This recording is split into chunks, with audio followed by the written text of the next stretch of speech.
Entonces, para recapitular un poco, nosotros en la clase anterior, en el material enviado la semana anterior, habíamos ya hablado de tres principios o tres postulados que el neoliberalismo adopta o rescata del liberalismo clásico. La primera es la iniciativa individual, es decir, entender que la producción es la razón de ser de las personas. Es decir, todo ser humano tiene intrínsecamente el deseo de producir algo, un bien, un servicio, un bienestar, un beneficio a la comunidad, lo que sea. Entonces, característica común de todo ser humano es la orientación a la producción. También habíamos dicho en el material anterior que otro de los principios adoptados por este neoliberalismo es la competitividad, que lo que hacía era de alguna manera favorecer a que los consumidores encuentren mejores precios y mejor calidad en los productos o servicios. Y como tercera cosa, pusimos en el material de la clase anterior la restricción del Estado, es decir, el neoliberalismo como filosofía económica se opone a que el Estado participe en la regulación del mercado de un país. Eso fue lo que teníamos hasta la clase anterior. Ahora bien, ¿quién empezó a rayar? Ojo, ¿no? Gracias a alguien que comenzó a rayar, ya perdió el curso un puntito hoy día. Tienen 9 a este momento. Algunas políticas neoliberales que se van a comenzar a implementar o se van a comenzar a dibujar para más adelante ponerlas en práctica en un momento de crisis, que lo veremos más adelante, son 3. La política monetaria, la privatización y políticas fiscales. En el caso del neoliberalismo, estas políticas monetarias van a tener una tendencia restrictiva y las políticas fiscales también van a entrar dentro de esa dinámica de restricción. Ahora, lo que viene a continuación, ¿quién está molestando en la pantalla? Yo le pido de favor que no me raye la pantalla. A ver, por favor, jóvenes, ese comportamiento, sí. Ya dijo Pablo, por favor, todo el curso va a perder los puntos y después que no estén quejándose. Se les pide desde un inicio favor, su compostura y su respeto. Se les está pidiendo de la mejor. Parece que no entiende, ¿no?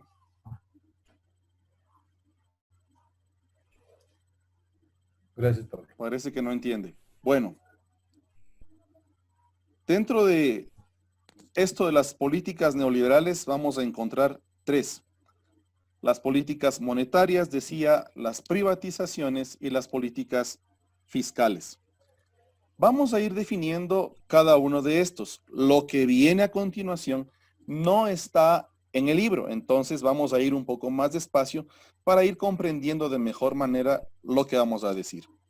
Cuando hablamos nosotros de políticas neoliberales y dentro de esta las políticas monetarias, es importante entender que una política monetaria, como dice su definición ahí, es un conjunto de decisiones que normalmente las toma el Banco Central de un país para controlar el precio del dinero y la cantidad del mismo dentro de la circulación económica de un país. Ojo con este detalle, 2 cosas importantes ahí. Cuando hablamos de políticas monetarias, vamos a relacionar esto necesariamente con el organismo llamado o con la institución llamada Banco Central. En el caso del Ecuador, aterrizando esta idea al caso ecuatoriano, el Banco Central ya no hace tanto esta función que está descrita en la pantalla, ¿sí? Ya no controla el precio del dinero, ni tampoco tiene injerencia en la cantidad de dinero circulante en la economía nacional. ¿Por qué? Atender a esto. Porque no tenemos una moneda propia. Al no tener moneda propia, no podemos controlar la cantidad de dinero que circula en la economía y tampoco controlar el valor del dinero para poder hacer compras o ventas. Nathan, dime. Ya, profe, perdón que le interrumpa, pero quería decirle una cosa. Lo que pasa es que eso de lo que están rayando la pantalla, o sea, no es alguien de nuestro curso, parece que se metió alguien más porque sale una cuenta que se llama Benito Camela. Y literal, así textual. Entonces, como que parece que es esa persona, porque en el curso nadie tiene ese nombre y es la primera vez que nos pasa como que con usted. Pero Revise la no, grabación después, profe. ajá, no somos nosotros, o sea, no es nadie de nuestro curso, para avisarle, porque nos baja un punto y no somos Bueno, nosotros. veremos. ¿Ya? Gracias, Nito. Entonces, decíamos, la política monetaria es entonces el conjunto de decisiones que el organismo estatal toma en función de controlar el precio del dinero o, en otras palabras también, el porcentaje de interés que se va a aplicar a créditos bancarios, a préstamos de entidades financieras y también el control de la cantidad de dinero que circula dentro de la economía de un país. Estas políticas monetarias pueden ser de dos tipos. Pueden ser expansivas o pueden ser restrictivas. Ojo con lo siguiente. El neoliberalismo va a tener una tendencia hacia aplicar una política monetaria restrictiva.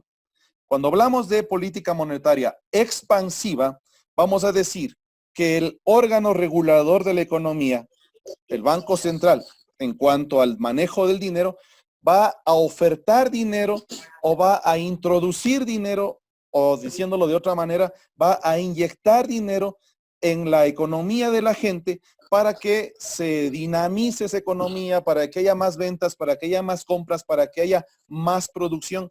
¿Y cómo se hace esa inyección de dinero?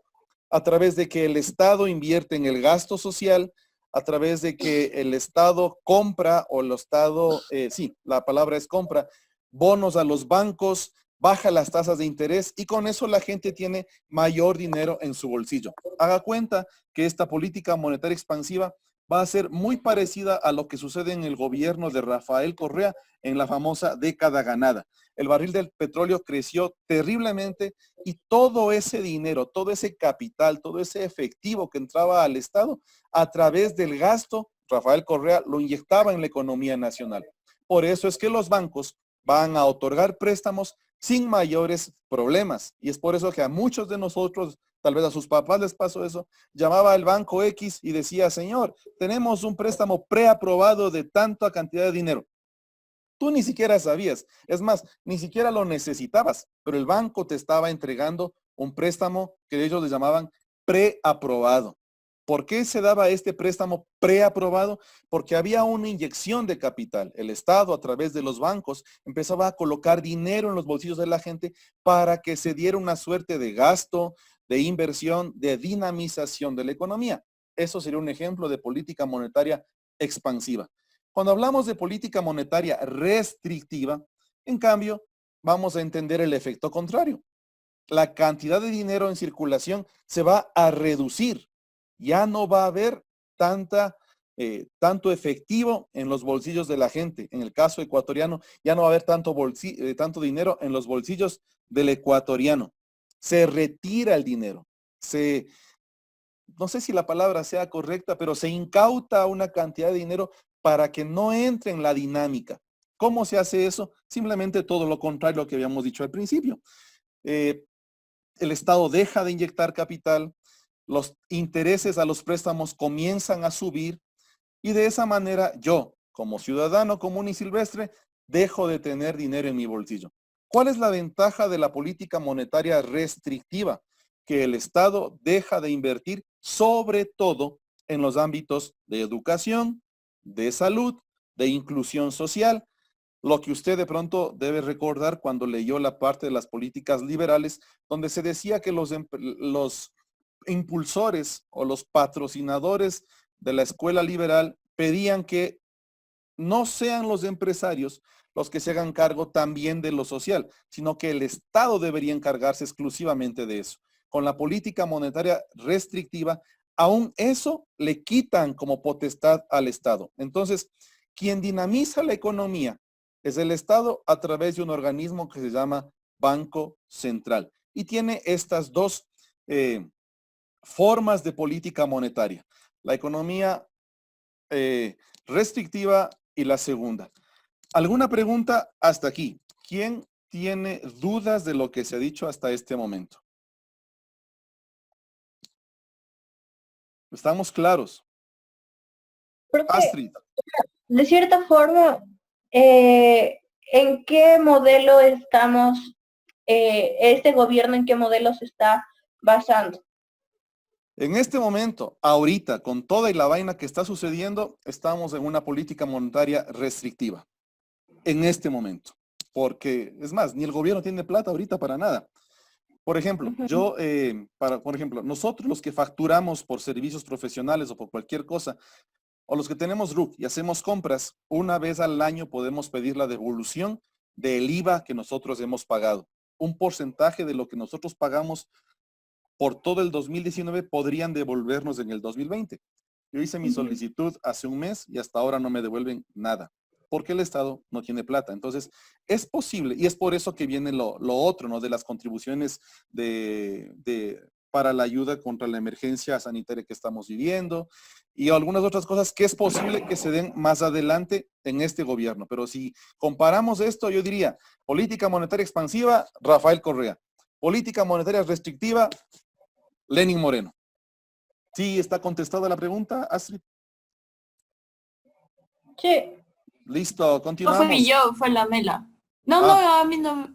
Ya, yo fue. bueno, quien haya Ya, sido. una pregunta. A ver, Ya, pregunte. la política monetaria expansiva, le dan ese, o sea, le inyectan ese dinero al banco y el banco da los préstamos, pero Ajá. siempre dan con un interés. Entonces, ¿ese interés gana el banco o ese interés se lo dan otra vez, se lo devuelven al Estado o cómo funciona? A ver, hay una ventaja en que el banco dé un préstamo. Porque cuando el banco da préstamos, suceden dos cosas. La primera es que el Estado recibe un porcentaje, o mejor dicho, cuando se da un préstamo se aplica un porcentaje, un interés a la persona que recibe ese préstamo. Por ejemplo, en el caso de los préstamos a corto plazo o a mediano plazo, hay algunas tasas de interés que uno paga por el préstamo. Y lo otro que tal vez es lo más importante o trascendente, cuando el banco da un préstamo, genera una rentabilidad y cada cierto tiempo, una vez al año, las instituciones o las empresas tienen que pagar un impuesto a la renta. Entonces, mientras el banco mayores ingresos genere por préstamos, mientras mayores ingresos genere por préstamos, más va a generar el banco por cuestiones de utilidad y mayor va a ser el aporte a las arcas del Estado por concepto de utilidades. Entonces, es ventajoso, de alguna manera es mucho beneficio para el Estado que los bancos hagan préstamos porque de esa manera, al generar utilidad, el banco más intereses, más impuestos pagará al Estado. Entonces, de alguna manera esto funciona así. Continuamos. Privatizaciones. La segunda política que va a aplicar los gobiernos o los neoliberales frente a dentro de su propuesta. Deme un segundito que aquí está eso, me está estorbando algo. Ya. Dice que la privatización es un mecanismo mediante el cual el gobierno va a entregar las instituciones que le pertenecen a otras personas para que sean administradas.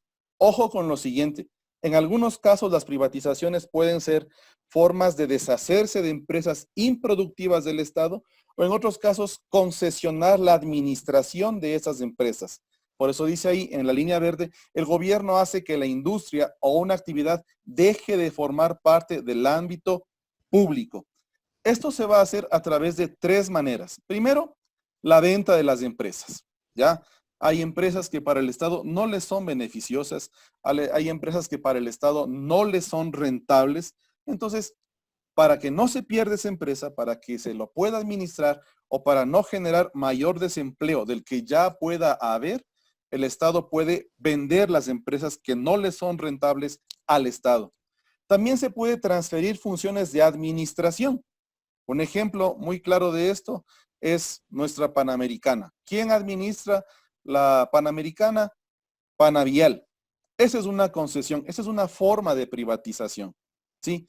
El Estado no puede hacerse cargo de el mantenimiento de la señalización, de que siempre esté en buenas condiciones la carretera desde Tulcán hasta Cuenca. Entonces dicen, yo no puedo hacerme cargo de mantener toda esa vaina, voy a entregarle la administración de esa vía a una empresa que sabe cómo hacerlo, que tiene los recursos y los medios. Y cada cierto tiempo, mensual, semestral o anual, tiene que devolverme a mí o tiene que entregarme a mí una parte de la rentabilidad por esa administración. Y la otra que es la privatización parcial, es decir, la empresa CNT, que es la que está ahorita en planes de concesión, CNT va a ser entregada a una empresa privada, pero el Estado se queda con la mitad más uno de todo el porcentaje de acciones que tiene esa empresa. Es decir, si se entregara CNT a la empresa privada, el Estado va a ser dueño de la empresa en un 51% con la figura de, o con el pretexto de, que debe salvaguardar los intereses de la nación dentro de esa empresa. Entonces, sigue siendo del Estado, pero un porcentaje de las acciones de esa empresa, en este caso ahora, del ejemplo, CNT, está en manos privadas. El Estado no ha perdido su potestad sobre esta empresa. Entonces, el segundo elemento que de alguna manera permite que que está dentro de la política neoliberal es esto de las privatizaciones. Ya hablamos entonces de política económica restrictiva y ya hablamos de privatización. ¿Qué pregunta tienen respecto de estas dos o de estos dos postulados o de estas dos políticas económicas que tiene el neoliberalismo hasta ahora? ¿Qué inquietudes o qué no está entendiendo? ¿Estamos claros? Pues ¿Sí o no? Profe, se le fue el internet todo Ajá, ese como lapso. que se le Se congeló cortó. la imagen. le congeló la imagen, profe. Nadie. Profe, y ahí está escribiendo en el chat del Benito Camela. Puso viva la H, qué carajos. Viva Viva la. la H. Bien. Si me congelo, ponga F. Decía si hay alguna inquietud. Ve, ya me dijo, profe Longo, me reconoció. ¿Ya?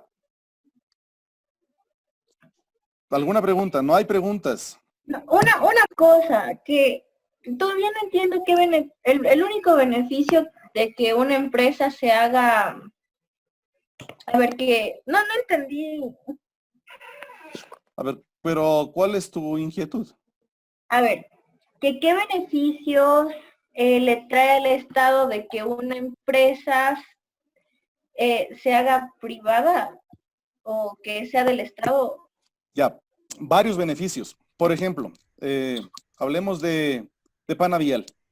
Entonces, cuando el Estado tiene que hacer el mantenimiento de Panavial o de la Panamericana, tiene que invertir en empleados, en vehículos, en insumos, en todo eso tiene que gastar el Estado para poder mantener la vía expedita y que todo mundo pueda circular sin quejarse por esa carretera.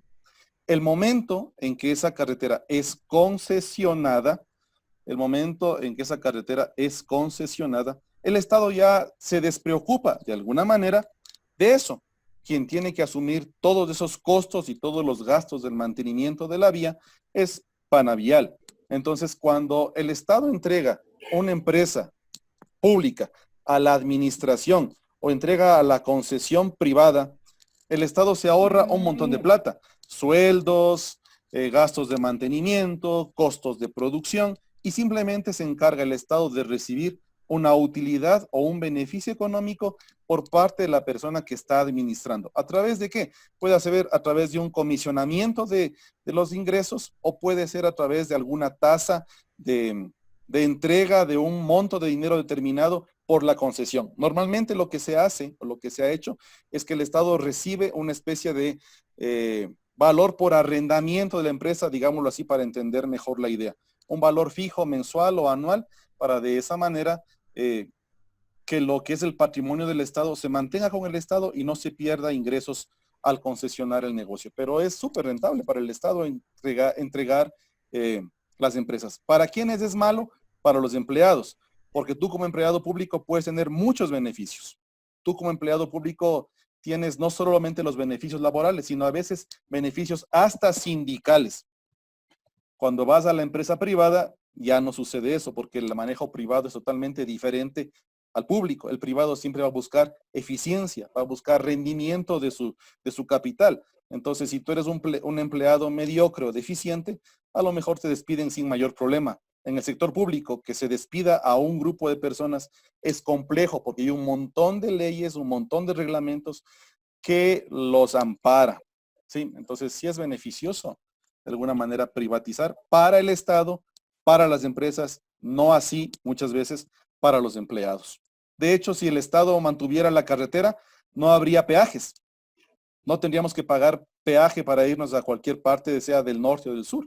Pero como está concesionado, tenemos que pagar un valor. Ese es otro elemento. En algunos casos no se privatizan las cosas porque al privatizarse un servicio o un bien de la empresa, del Estado, perdón, los costos subirían. Si se privatizara el agua o el servicio de agua potable, entonces tal vez el costo por metro cúbico de agua que ahora pagamos, si se privatizara ese servicio, sería mayor. Ajá. Es lo que sucede en Guayaquil. En Guayaquil hay una empresa que se llama Puerto Limpio, que es la que recoge la basura. Entonces, la tasa de recolección de basura en Guayaquil es mucho más alta que la tasa de recolección de basura que pagamos aquí en Quito, porque aquí en Quito todavía lo hace el municipio. En Guayaquil lo hace esta empresa que se llama Puerto Limpio. Ajá. ¿Sí contesté la pregunta? Sí, profe. Continuamos con la última parte de lo que son políticas neoliberales y es la política fiscal. Esta política fiscal hace referencia a la actuación intencionada, dice ahí, del Estado en la dinámica económica de la nación. Dos cosas importantes, tal cual como sucedía hace un momento, aquí hay una política fiscal expansiva y una política fiscal restrictiva. Cuando hablamos de la política fiscal expansiva, estamos diciendo que el Estado se va a encargar de generar una dinámica económica mayor, es decir, el gasto del Estado va a aumentar. Por ende, también va a aumentar el dinero en el bolsillo de los ecuatorianos. Y cuando hablamos de una política fiscal restrictiva, el gasto simplemente se va a contraer y el Estado va a dejar de inyectar dinero o de inyectar efectivo o de inyectar recursos en la dinámica económica. En ambos casos, la idea es que las leyes de oferta y demanda se regulen o regulen el mercado. Pero, cuando hay una política fiscal expansiva, de alguna manera el Estado está provocando a que esa relación de oferentes y demandantes sea mayor, sea más exigente en cuanto a calidad, en cuanto a precios, en cuanto a ofertas y descuentos, y también le obliga al productor a mejorar su producto, a mejorar su bien o su servicio. Cuando hay una política fiscal restrictiva, el riesgo es que al disminuir la demanda, disminuya la producción y se genere desempleo. ¿Qué es lo que nosotros o lo que es lo que el gobierno en este momento está enfrentando? Porque al no haber producción, al no haber empresas que estén laborando, al no haber gente que esté yendo al centro comercial y consuma aunque sea un pollo frito, no hay dinámica económica, las empresas no producen, la persona KFC no necesita una persona que sea polifuncional y limpia las mesas, no necesita alguien que despache el pollito, no necesita gente en la cocina, entonces los van a despedir. Entonces, el riesgo es de la política fiscal restrictiva, que a donde termina todo eso, generalmente es en desempleo. Básicamente, ahí es donde termina todo el cuento de una política fiscal restrictiva. ¿Necesaria para el Estado? Sí, necesaria para el Estado, para que pueda canalizar mejor sus recursos, pero en el ámbito social, no es una realidad porque normalmente cuando se aplican o se han aplicado en el Ecuador políticas económicas de corte neoliberal, lo que ha sucedido es que el desempleo crece, que el desempleo cada vez es mayor. Y es lo que le está pasando en este momento al Ecuador. Va a llegar préstamos, va a llegar dinero, pero mientras el Ecuador no comience a producir, mientras el Ecuador no comience sus empresas, sus negocios, sus comercios, no comiencen a funcionar nuevamente, el desempleo puede crecer. Lo que está pasando en este momento, lo que le pasa a su papá, a su mamá, a nosotros.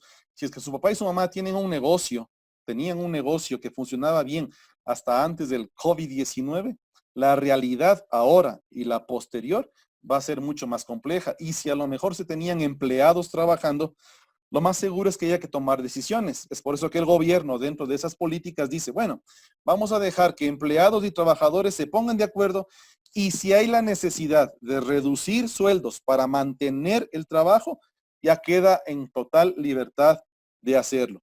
El problema es que no en todos lados se va a poder aplicar lo mismo. ¿Alguna pregunta? ¿Inquietud? ¿Duda? No. Listo. Van a aparecer 4 preguntas en la pantalla.